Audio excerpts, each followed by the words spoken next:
Vice President Joe Biden delivering a passionate address to the Democratic convention last night as well. Listen to this.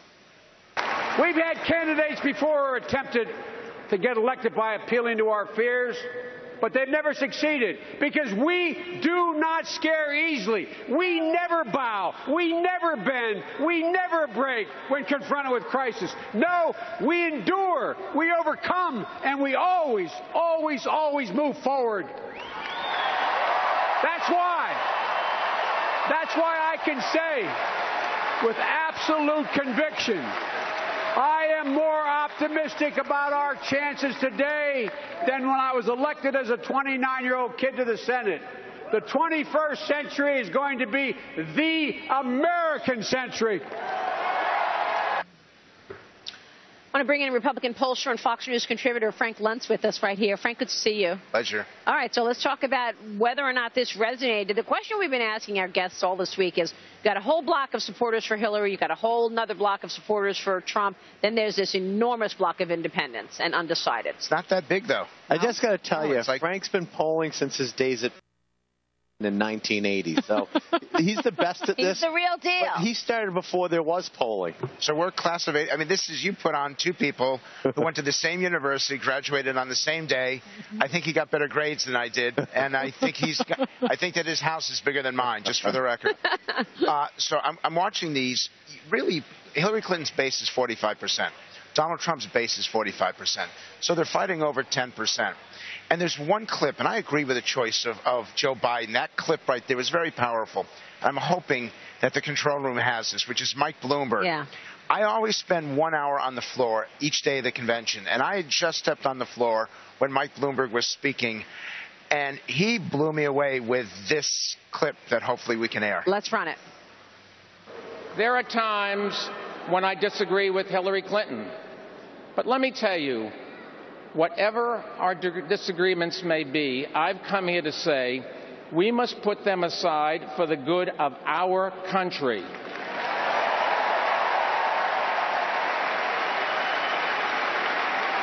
And we must unite around the candidate who can defeat a dangerous demagogue. Was that the line, That's dangerous the line, demagogue? Dangerous demagogue. And it stopped me. And they're all yelling, keep moving, because the floor was so crowded last night. And I stopped. And the security guy's like, you can't stop there. I said, wait a minute, dangerous demagogue. Do you understand how powerful, how significant that is? First off, it's an alliteration, which means that everyone's listening to it. Second is that is about as negative as you can be. The thing about Mike Bloomberg is he's uncensored. He's unedited. He is Donald Trump, except more sophisticated in what he does. And I've never heard language like that on the floor. I would agree with Frank. I thought, listen, Joe Biden was amazing. The president was amazing. But the Bloomberg speech was a bit startling in a positive way, obviously being a Hillary person, because I never thought he would come in as the attack dog. And to me, the two bookends, obviously demagogue is the A-plus bookend. The other bookend is he called him a con man. I mean, those two bookends, kind of to try to stereotype Donald in that way is just unbelievable. Powerful language, but were those 10% watching and listening to that? They watch. These conventions are getting a higher audience. And by the way, to my surprise, on the first night, the Democrats actually had a higher rating than the Republicans did in their convention. I would never have expected that.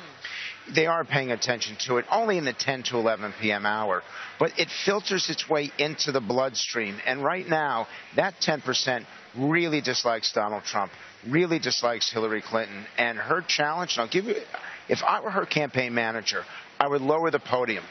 I would remove the teleprompters, and I would have her come out and look the American people straight in the eye and say, I don't need a speech. I don't need someone else's words. I don't need a podium. But she does, though, doesn't she? I mean, she's capable of giving that That's not good.